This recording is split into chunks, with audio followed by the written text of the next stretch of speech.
Welcome to Nature Talks. I'm Mark Dixon and I am going to be sharing with you one of my marine encounters. I've just finished snorkeling at Hericus Point and was very fortunate enough to be able to get to swim with some cuttlefish. So cuttlefish belong to the cephalopods, so basically if we look what that means, it means the head and feet, and that includes things like your squids, the octopus, and obviously the cuttlefish. Fascinating with cuttlefish is that they really are good at camouflage. So they don't have the elaborate color change that we would see on the octopus, for example, but they are very, very good at mimicking their habitat and the textures of their surrounding. Normally when we dive in here, the cuttlefish are either lying on the sandy seabed or they're actually buried in the sand. And as you approach, they come up. They're like a little spaceship. They come up, they change their color, so they're quite light and pale.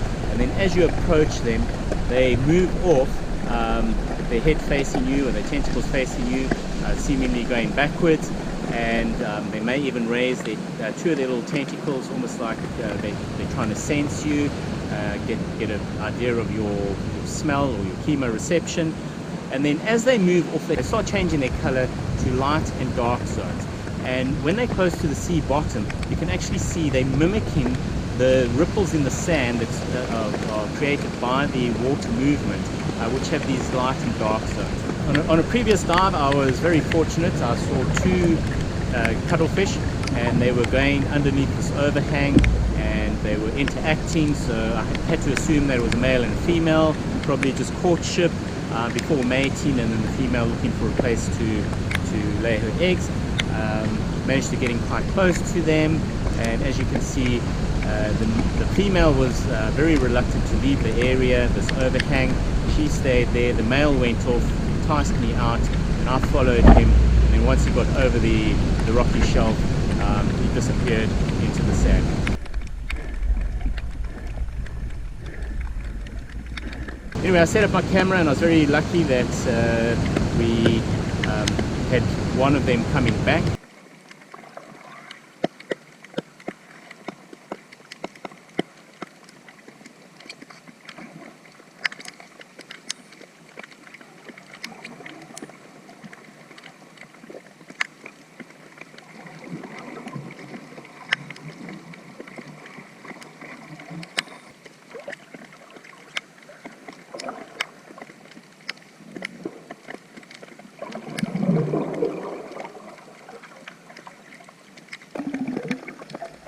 On my dive now, I was very fortunate. I was going over, saw this strange colored shape on the sea bottom, just near a rocky overhang.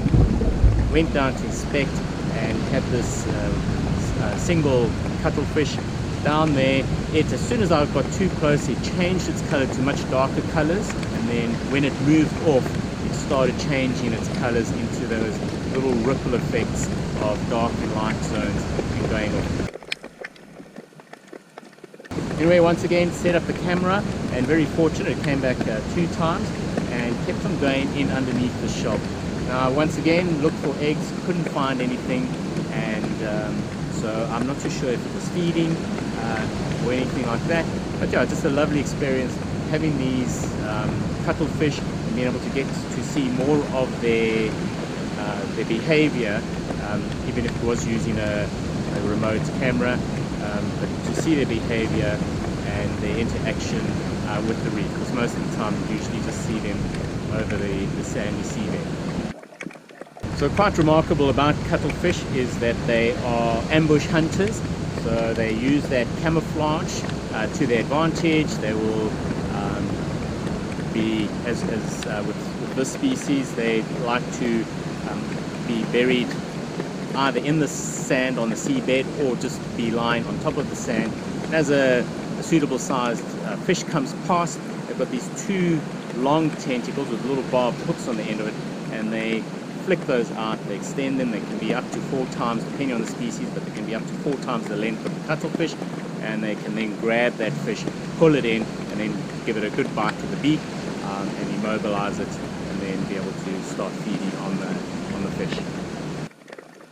So I haven't been able to capture any of the hunting behavior of the larger cuttlefish, but what I have is a very brief clip of a tuberculate cuttlefish. So these are minute little guys, fascinating. They mimic mollusks as camouflage. Their color variation is much more varied than the bigger cuttlefish, and what's also remarkable, they change the texture of their skin to either very smooth, or it almost looks like it's furry or something like it. It looks like algae. And anyway, we were very fortunate. One went in, tried to take a little black tail. This was at night, and so you have a quick look here. This is it at normal speed, and you hardly see what happens.